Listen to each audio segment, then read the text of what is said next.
In sterile processing, every instrument tells a story of precision, care, and accountability.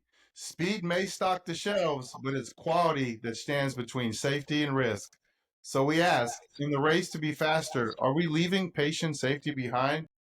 And to dive deeper into this topic, we're joined today by Carol Malone. Carol has 20 plus years in healthcare with deep expertise in sterile processing and patient safety.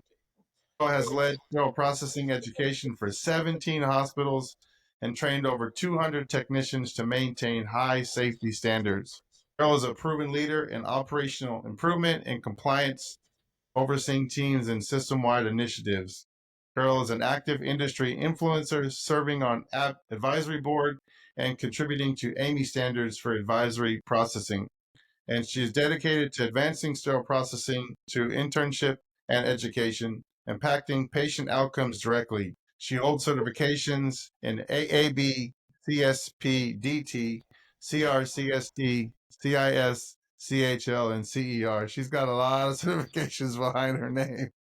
So we welcome Carol tonight to the Sterilization Station podcast, and welcome. Thank you. I'm happy to be here. Thank you. We're really looking forward to a great conversation today. And to start off this episode, we really want to dive into understanding the more is better mindset in sterile processing.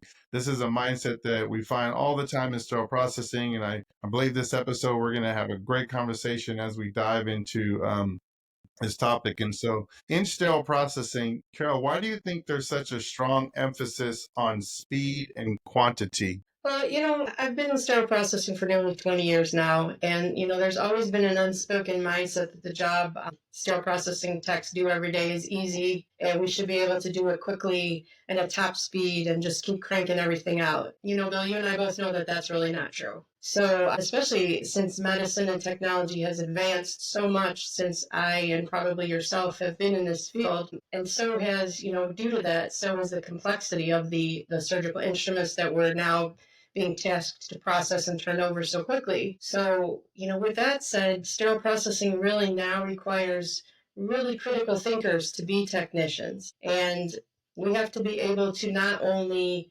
memorize and remember 27 to 50 steps to process something, but we have to do it without fail and produce consistent results. So when we're forced to do things quickly, it's not going to have a good outcome. And the other thing I wanted to mention was KPIs, or key performance indicators, are really a hot button topic these days. And I do agree that there are essential tools that help SPDs measure their performance and help with their productivity and allow for areas of improvement to be touched on. But at the same time, what is the downside to that?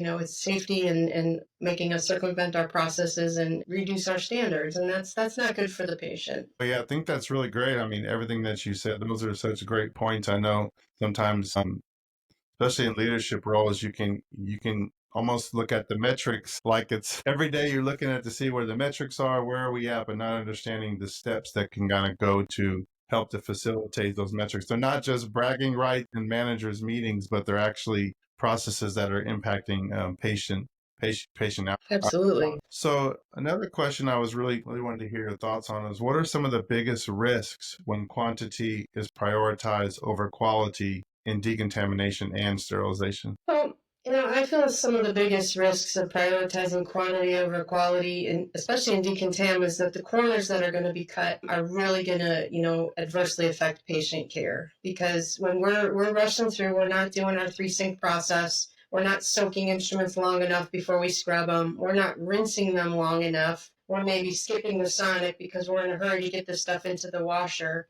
I really think that trying to mass produce and push things through so quickly is causing us to skip steps and endanger patient safety. So I think, this is where empowering technicians come in, which is why I like your messages so much, is that we have to empower our techs to speak up and stand up and do what's right and say, stop the line. And it's not worth skipping the steps to save those few minutes when the outcome could potentially be a life-threatening, life-altering, or life-taking infection on the other side. And I think that's really good. I know just working in, I've worked in like single-use medical device as well as reprocessing of reusable medical instrumentation. What got my attention the most was how in single-use medical devices, there was like quality check 1, 2, and 3 from the start to shipping it and seeing how it's such a detailed process to how the quality management system operates. And so just understanding that sterile processing reusable has to have maybe not the exact same setup, but at least have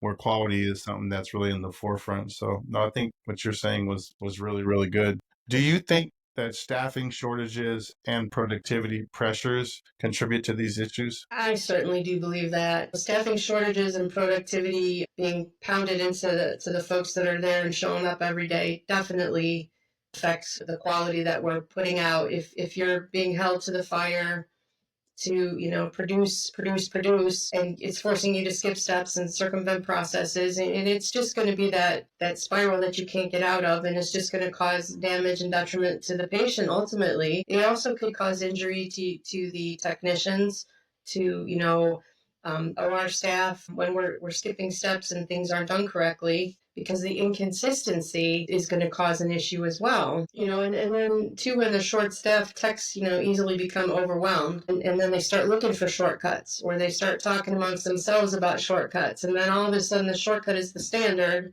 and you've lost all control over any quality that you did have. So it's not a good cycle to spiral down into. Yeah, no, that's so true. I mean, short staff has such a great impact on every process in sterile processing. And when you are short, if you don't have your SOPs really in order and you don't have an efficient value stream, I guess we would say, you definitely can see that that's something that could have an impact on your department and the processes. Shortcuts become the norm, and then you're trying to train new folks coming in to the SOPs, but yet the shortcuts are what's in the field, and then it's just going to create even more chaos amongst your employees, and resentment, and battles and everything else. So it's just a bad spiral.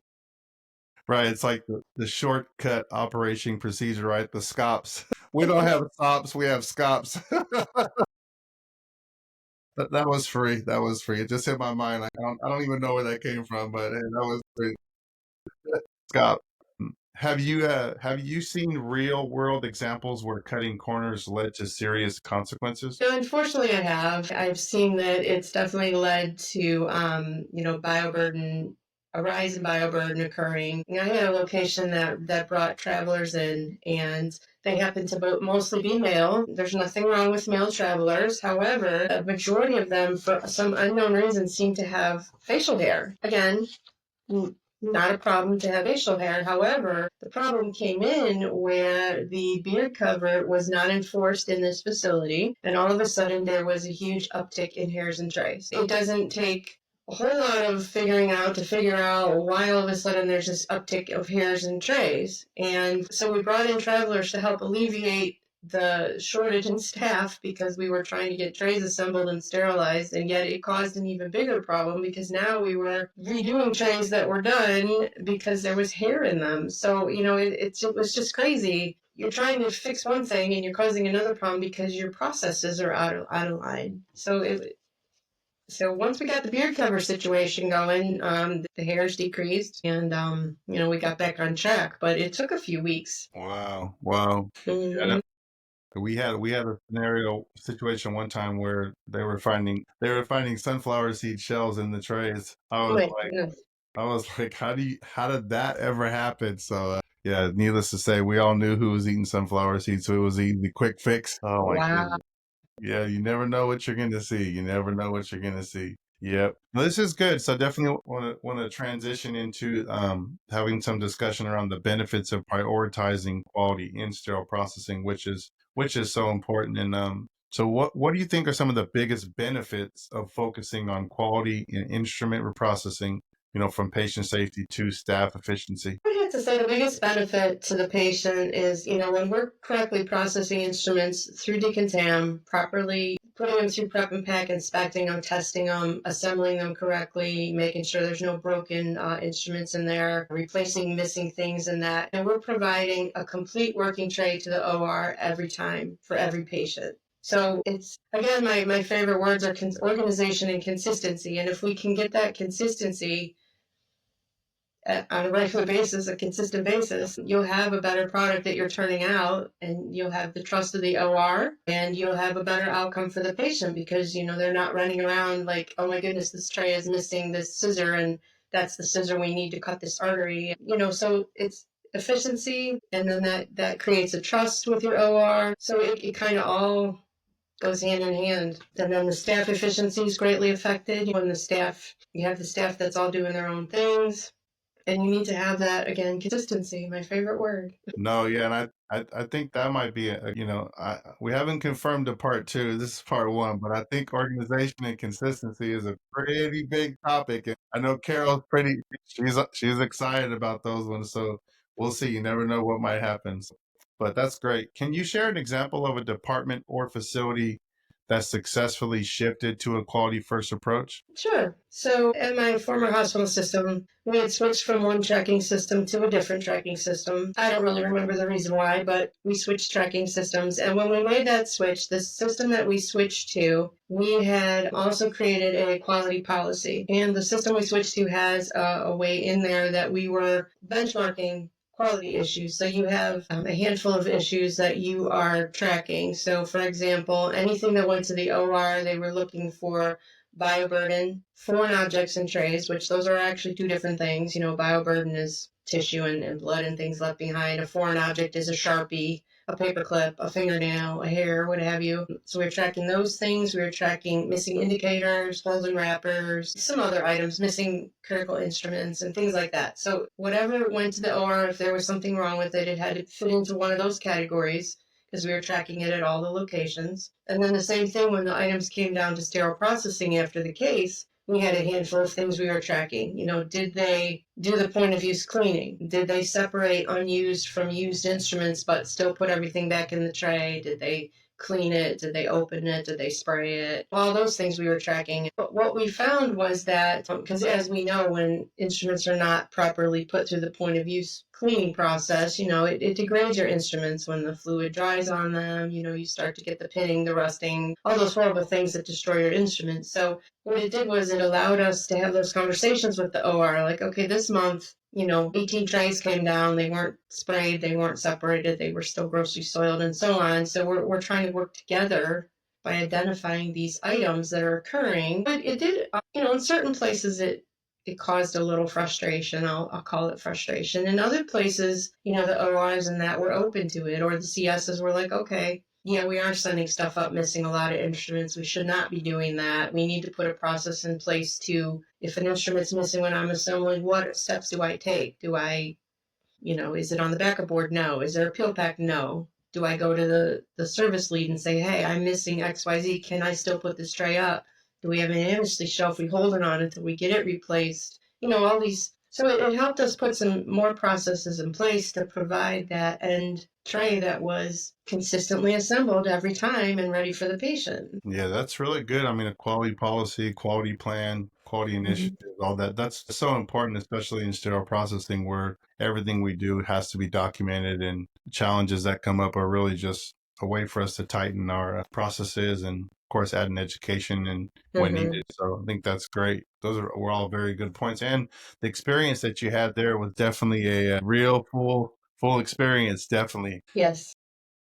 How does proper instrument processing impact surgical outcomes and infection control? So I touched on it a little bit, but it impacts it.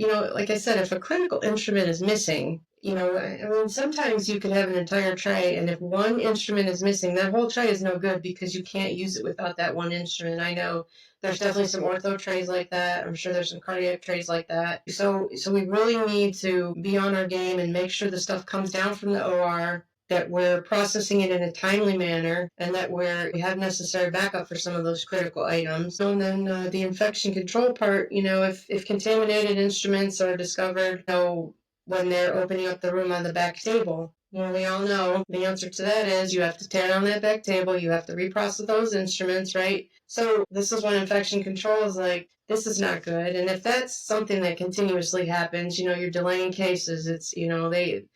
I've heard OR time is anywhere from, I don't even have a number, $50 to $300 a minute. It's some crazy number out there. And just think about All that because we missed a chunk of something on an instrument and it made it all the way through sterilization. It made it out of the tray onto the table. So, and then what about if that instrument actually makes it to the field? It's never happened to me personally, but I've heard horror stories of where, oh, we had this lumen or whatever it was, and the doctor did something and blood poured out of it. It's like this puts the patients at risk when chunks of bone or cement are left behind, and it's all of a sudden discovered when that instrument is like on the OR table or near the patient. Infection control gets a little upset with us. No, that's so true. You remind me of when I started at this hospital, and they one of the techs was about to go to lunch, and they had a small frag that had a hole, and it came down, and we were reprocessing it, and he told me just rewrap it and reprocess it, and I said, oh, no, I'm like, trust but verify. So I took it through the full process, and when I was cleaning it in the back and checking those drill guides, you wouldn't believe what came out that drill guide. I was like, that would have been my job right there. That would have been my job. So I'm so glad that I took the initiative, followed the training that I received when I was precepted, and actually went back and reprocessed that the right way. So yeah, that's so important. I agree. There's many times like that. Oh, there's a hole in the wrapper. Just rewrap it and rerun it. It's like, well, it's contaminated. It's got to go through decontam. And just like you said, I'm not putting my name on something that I have not thoroughly processed. And so many people will, and that's the sad part of it. Or, they'll grab a sterile tray and open it at the control desk. Well, Dr. Smith wanted to see what instruments were in this tray. We just cracked it open. Here you go. Just rewrap it. We didn't use it. No, you opened it on a control desk where you've probably had your purse and your lunch and your coffee and a Kleenex, and everybody sat down and used your phone. So, 14 people have sat at this desk today, and you've put this tray there, and you want me to just rewrap it. Right. But they don't think about that. They just think it didn't go in a room. It was never near a patient. It was never near surgery. But yet my mind goes all these germy places, and they're just like, well, we didn't do anything with it. It left my control, and it has now come back open, and it is therefore contaminated. That's my motto, anyway. Yeah, and that's a great point. A general seating area in the operating room, maybe a fishbowl or a workstation, like you said, a computer room, control room is, yeah, definitely you want to reprocess instruments, or if, like you said, a doctor wants to look at it, or maybe they didn't use it. But it's so true what you're saying is we have to make sure we always are thinking about quality first, right? That's the first thing that comes up. Are there industry regulations or standards, an example like AMI or Joint Commission, that reinforce the importance of quality over speed? So, Joint Commission measures quality through performance measurements, data standards, such as AMI. I've seen some recent articles where they've kind of joined teams. I need to read those more thoroughly, but they're kind of working together. The AMI standards tell us basically how to run our departments, from setting it up, where the sink should be, where the splash guard should be, where your sterilizer should be, everything, to how to load it, how to unload it, how to store your stuff, how to verify all your testing for your equipment. So the AMI standards has pretty much soup to nuts how to run your department. And that's how we based all of our internal policies off of the guidelines. And I do understand that they are voluntary, but when you have Joint Commission or DMV coming in and surveying your department against those guidelines, I strongly recommend that they are referenced. And then we also have just the manufacturer IFUs, so manufacturers of not only the instruments that we're using, but the equipment that we're using. I can't tell you how many sites I would walk in and people had no idea the capacity of their sterilizer. They had no idea what the total weight was that could go in it. They didn't know if everyone's like, oh, trays have to be 25 pounds or less. That's actually not true. There's sterilizers out there that say the trays can only weigh a max weight of 17 pounds. People don't even know that because nobody really reads the IFU for the sterilizer. What cycle are you running? I don't know. I just press button number 1. Well, what are the parameters? Aren't you checking? Like when that load is done, aren't you logging that it met temperature for those? Well, I do draw lines on the tape, but I don't know what that's for. So, people really need to read their IFUs, and the biggest thing, since we're talking about quality and things like that, is that nowhere in the IFU does it say fast. Fast is not in the IFU. Yeah, that's so good. That's really good. So I'm a technician or I'm a leader, and I'm listening in to this podcast, and I'm pondering in my mind, like, what are the first steps to shifting from a quantity first mindset to a quality focused approach? Like, where do I even start? That's a good question. Hopefully, you've been precepted to the department you're working at, and they actually have a policy on, standard operating procedures, quality. Some do, some don't, but you can always go to the AAMI standards. I'm a big advocate of every technician knowing where the AAMI standards are housed in their department and actually having them look at them. I'm also a big fan of actually more than just once a year, but at least yearly review of everyone reading the department policies and signing off that they read the policies, because it's amazing to me. You walk into these facilities and people, they're robots. They like, okay, I load this card up, I shove it in, I close this door, I press this button. I'm like, okay, well, what did you just do? Well, I don't know, that's just what I do. Okay, and then when it's done, I pull it out and I park it over here, and then I go about doing something else. And do you incubate the BI? Why are you doing these things? Do you even understand what you're doing? And some people do, and a lot of people don't. They just know a task, and they complete that task and they move on to the next task with no knowledge of why they're doing things, which then leads me to my other peeve, is where people are doing nonsensical tasks that make no sense and they don't even know why they're doing them because they were told to. Yeah. So if they had the why behind the how and the what, it would make a lot more sense to them. No, it's actually very excellent. Even today, I was sharing with one of the students that we're precepting in our department about not being a button pusher, but really you're not a button pusher, right? But you have to understand what happens when that button is pushed, or even when I'm precepting students, talking about the control, talking about the incubator, why. What is the purpose of a control? Like, what is the control actually doing? Why do we need to do this for every lot that we're changing or every batch that we're using? Just getting the technicians to understand the why. And in regards to the standard, all our technicians know where the standards are located. And then when I'm making changes, because maybe I'm researching something, I'm reading that. I like to read the standards when it gets slow. Mhm. So I pull the standard out and I start reading it, I highlighting it. And so when I notice that maybe there's something we can improve on, I make sure I gather the group around and actually show them, this is what the standard says. This is why I'm doing this. Remember the standards. They're like, okay, build the standards. No. So yeah, I think it's great That's to. good though. No, thank you. That's good because, if we don't educate our techs, you're not going to be there every day, every single minute. I mean, you could even just have left the department to go up to your OR and do your rounds or what have you, and something occurs. It's really good to have empowered your staff with the knowledge of the standards. Or what if someone comes down and questions something? And again, you're not in the department, right? You have things that you do outside the department. It's good to empower our staff and our technicians to know these answers, instead of when someone comes down asking questions, everybody scatters because they don't want to be wrong, or they don't want to answer, or they don't know the answer. So keep educating, my friend. Well, no, thank you. Yeah, thank you. I love that encouragement, because education is so important, and it leads right to another question, ties right into it beautifully, which is like, what role does training and continuing education play in improving quality? Well, like we were talking, it's huge. Again, my two favorite words: organization and consistency. Without these factors, you don't have the success because you're not running efficiently or effectively.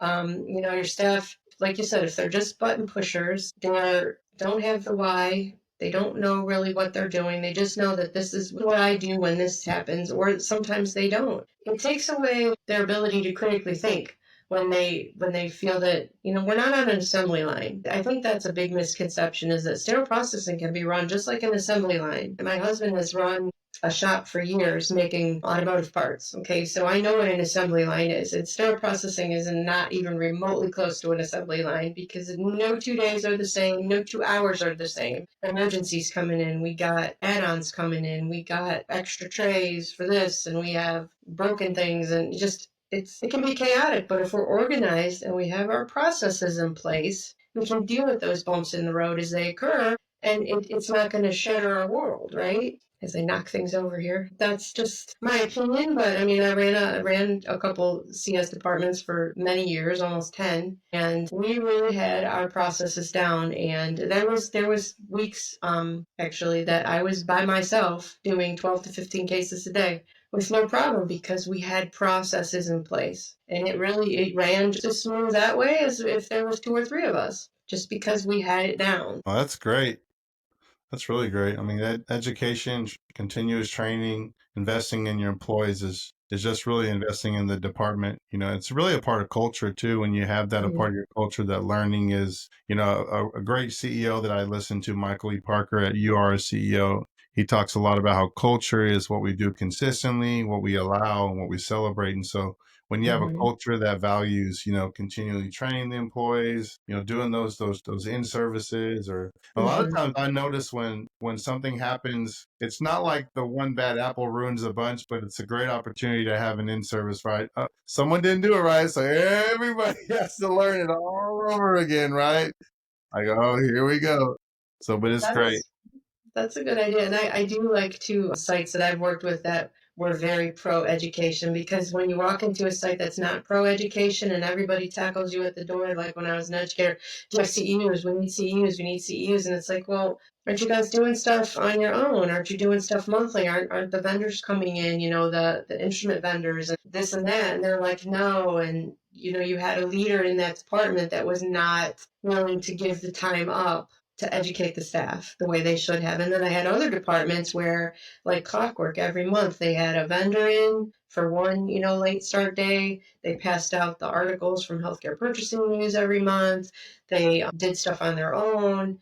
And you definitely feel the difference in the atmosphere when leadership is about education versus like you're on your own, we don't care. Yeah, you can never talk enough about education.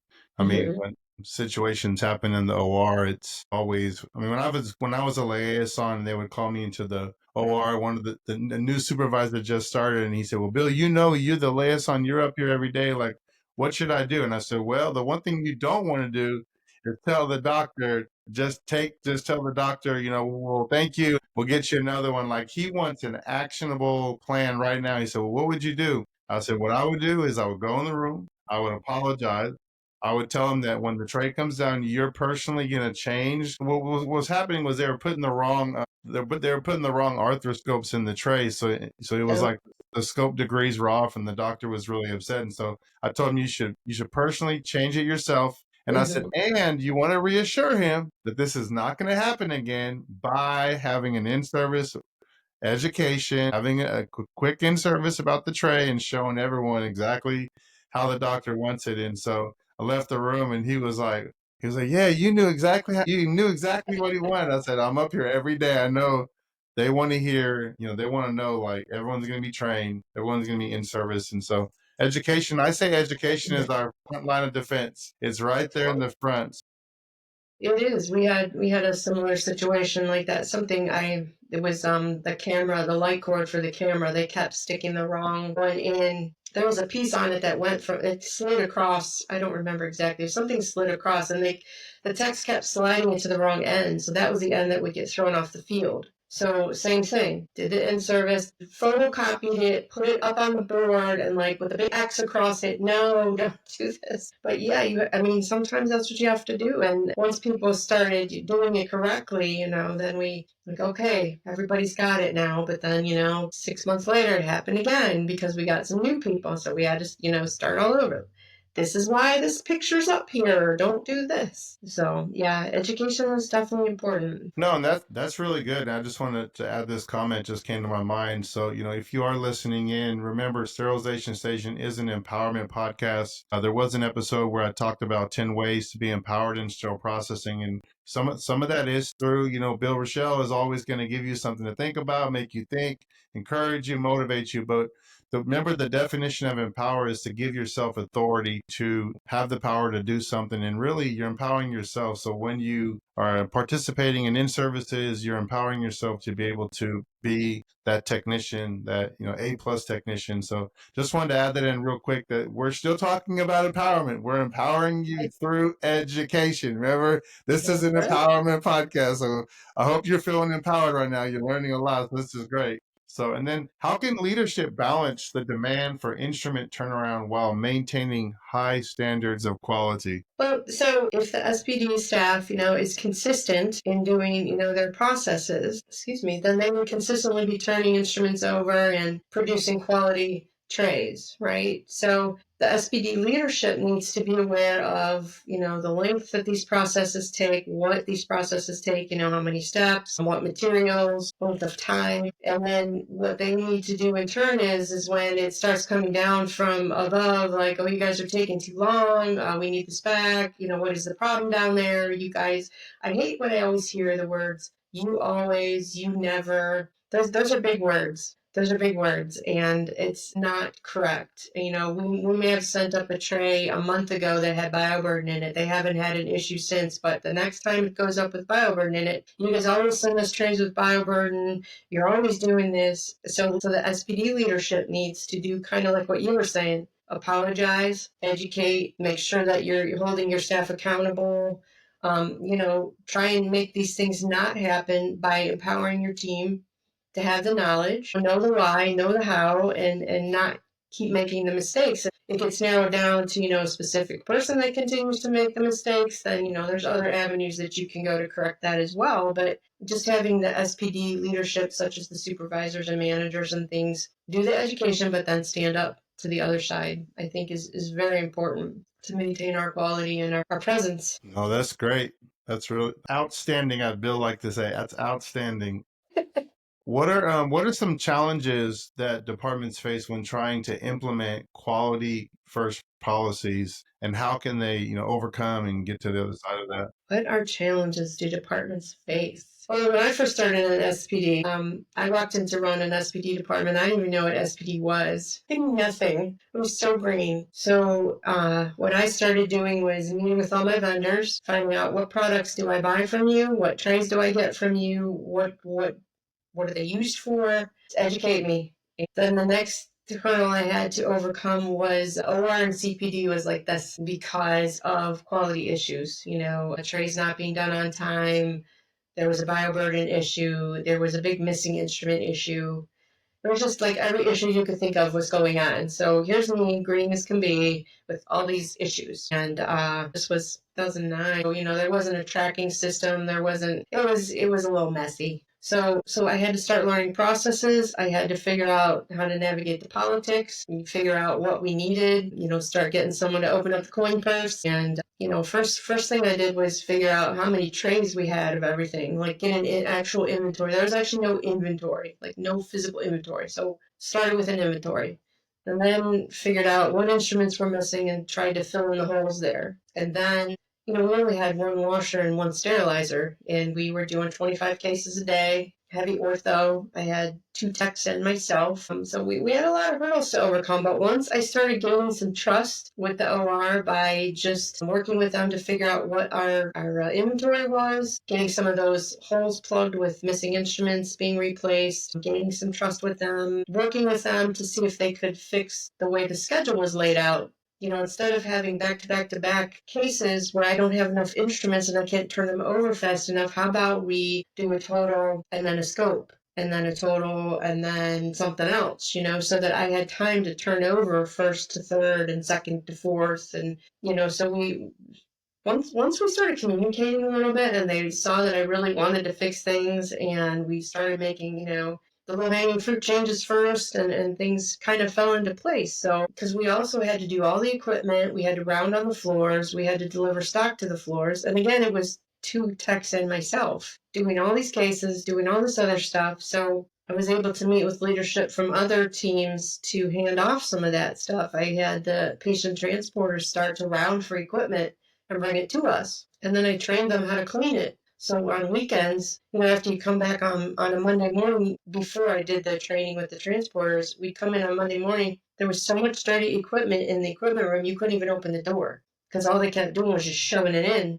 Patient transporters have some time on their hands in between transporting and this and that. So I thought, okay, well, let's use that. Train them how to clean stuff and bring it back to the floor. So that opened up one thing. And then we were processing crash carts, replenishing them, and, working with the pharmacy to get the drug drawer put in and this and that. So we were able to hand that over to the pharmacy because we didn't really need to be in the middle. Same thing with the isolation carts. We handed that off to the storeroom folks because all the stuff was in the storeroom. So that we had the transporters wipe the cart down, take it to the storeroom. The storeroom folks filled it up, put it in the holding area. We kind of took ourselves out of some of the loops of things to free up our time to focus on instruments. Again, this was 2009, 2010 when we were still doing supplies and all that kind of stuff. I'm happy to see sterile processing is getting out of the supply business more and more, getting out of the equipment business more and more to let us focus on these more complex instruments and things, which that's where they need our focus. Wow. Think about, wow, look at all the things that, the collaboration that was involved, to look at all the Mhm. different processes to make sure that really at the center of everything that you said, what I was hearing was three words: patient, patient, patient, right? It's like everything we're doing is creating better processes so that we can provide better outcomes and more efficiency to impact our patients. And then also efficiency and process improvements also really benefit the employees, right? It's if you're constantly going, I mean, when I was new, you're probably going to laugh. When I was new, 22 years old, brand new sterile processor, and that I was delivering equipment. I was in the equipment room right across the hall from SPD at a big hospital, John Muir Medical Center. And I was taking an IV pump up to the 12th floor, coming down, taking a feeding pump to the second floor, coming down. And this, I call him this triple OG, old school SPD guy. He said, "Bill, you're going to kill yourself, man." And he changed my life. He said, "Work smart, not hard," right? I was like, oh, Mhm. wow, okay, I like this guy. That makes sense. So I waited 15 minutes, get about 3 or 4 that would come through, then I would deliver them, right? So See? young blood had to learn by experience. I was trying. This was before Fitbits, y'all. This was before Mhm. iWatches and tracking steps. I was putting steps on my shoes and they weren't even counting. But you're right. But you didn't. But right. But it's so obvious to you today. But the 22-year-old Bill didn't think about. You were like, I'm here to do this job. The call comes in. I'm taking care of it. Right. Why wouldn't you think that way? Right. Because you're like, I'm here to do a job. I answer the phone. I take the call. But someone mentored you, shared with you a process, and you probably were more productive because you're, up there doing 4 different things and, probably bringing stuff back down with you as you're going through or what have you.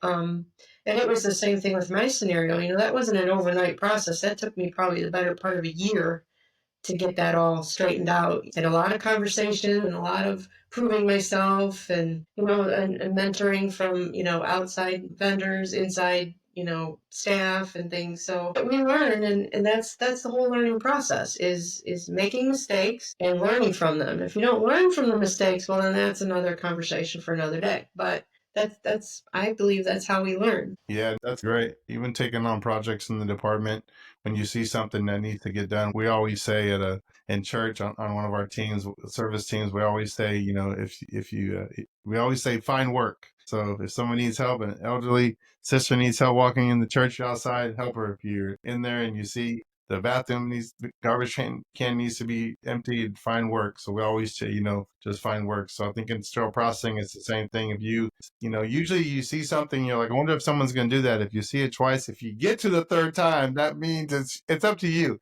It's you need to be the one that jumps in and takes on that little project that could benefit everybody. I 100% agree, and there's never nothing to do. Yeah, I know that's a double negative, but there is always something to be done in sterile processing, and there should never be anyone standing around doing nothing. And I used to get that too initially was, if you were assigned to contam, well, if there's no carts coming down, you don't sit over there waiting for carts to come down. You doff your PPE and you come on over to prep and pack and you start putting trays together, or you go get equipment, or you pick case cards, or you do whatever. But you don't just stand there and watch everyone else work because that's not your assignment for the day. So I like that find work because that is 100% true. There's always something to do. Yeah, I think we all have learned that through our career and our tenure in SPD. So as we start to kind of get into our final thoughts and to wrap up today, which has just been excellent. I don't even want to get off here because I'm just so excited to have Carol here, and she's just got so much experience. But we'll wrap up with a few final just questions we're gonna pick her brain, get as much as we can out of her today. If there's one key takeaway for our listeners, what should it be today? Well, hard conversations with the departments we work for and work with are not always easy, but we're all here for patient safety. And I know we talked about that earlier, but we really are all here for patient safety. Everyone who works in the hospital, in order for us to be good stewards, we must stand up for what process is right and not be afraid to stop the line. So don't be afraid to have the hard conversations. Don't be afraid to stop the line. That's great. And are there any specific guidelines or resources or training programs you recommend personally for those looking to improve quality in their department? We talked a lot about education, and I really want to stress that we all have to do CEUs to renew our certifications. And I really want to stress to every technician out there, certified or not certified, you should be doing CEUs on the regular, at least once a month, if not more than once a month. You should be reading articles. You should be getting on CEUs. You should be going to chapter meetings. You should be, educating yourself. It's not up to your department to educate you. It's not up to your manager to babysit you and make sure you get your CEUs. It's really on each of us. And CEU stands for Continuing Education Unit. That means to continue it. Don't wait until your certification is going to expire in 3 weeks and then try and jam in all the CEUs you need, because you're not learning anything. You're not retaining anything. You're doing it to take a test and get a certificate. And that's really not the right way to do it. And I have a soft spot in my heart for Beyond Clean. I really love how easy it is. I drive a lot and I listen to podcasts. I listen to an entire season. Take the quizzes, boom, I get my certificates. I listen to seasons over again, especially when I've heard something that has really resonated with me, I'll go back and listen to an episode when I have a situation that occurs and I'm like, I heard something about this on a podcast. I'm going to go back and listen to it to share that information. Sterile University, also very amazing place to get CEUs, a lot of great education there. Healthmark and even Pure Processing has a nice education platform. So they're all free.